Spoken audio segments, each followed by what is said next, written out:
Hello everyone, welcome to Polimeras kitchen. ఈరోజు నేను మీకు చాలా సింపుల్ అండ్ టేస్టీ పచ్చి చిగురు పొడి చేసి చూపిస్తున్నానండి. ఇందుకు కావాల్సినవి చిగురు నేను ఇలా వాష్ చేసుకొని ఇలా తీసేసుకున్నాను.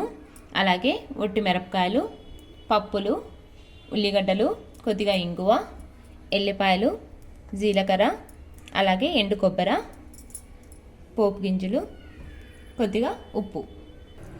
నెక్స్ట్ నేను ఇలా ప్యాన్లో 1 స్పూన్ ఆయిల్ వేసుకున్నానండి. ఆయిల్ హీట్ అయ్యాక ఇందులోకి పోపు గింజలు వేసుకుంటున్నాను.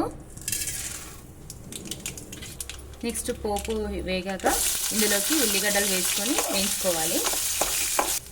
చూడండి, ఇలా ఉల్లిగడ్డలు అన్నీ కూడా బాగా మగ్గాక మనము స్టవ్ ఆఫ్ చేసేసుకోవాలి. ఇందులోకి కొద్దిగా ఇంగువ అనేది యాడ్ చేసుకోవాలి. నెక్స్ట్ మిక్సీ జార్లోకి ఎల్లిపాయలు, అలాగే కొద్దిగా జీలకర్ర, ఎండు కొబ్బరి, ఎండుమిర్చి, నేను ఇక్కడ 1 పిడికెడ ఆకు తీసుకున్నానండి చిగురు, దానికి 2 పిడికెళ్ళ పప్పులు తీసుకోవాలి. అలాగే సరిపడంత ఉప్పు. చూడండి, ఇలా మనము పొడి అంతా కూడా ఇలా మెత్తగా మిక్సీ చేసుకోవాలి. నెక్స్ట్ ఇందులోకి మనము ఆల్రెడీ వాష్ చేసి పెట్టుకున్నాం కదండి చిగురు అనేది కూడా యాడ్ చేసేసుకోవాలి. చూడండి, ఇలా పచ్చి చిగురు అంతా కూడా వేసుకొని మనం మిక్సీ చేసుకోవాలి. చూడండి, ఇలా చిగురు అంతా కూడా మెత్తగా అయ్యేటట్టు మనము మిక్సీకి వేసుకోవాలి పొడి పొడిగా.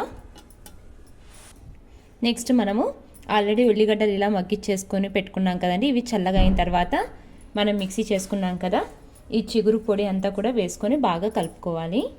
చూడండి, ఆ పొడి అంతా కూడా మనము ఉల్లిగడ్డల దానిలో మనకి ఇలా బాగా కలిపేసుకోవాలండి.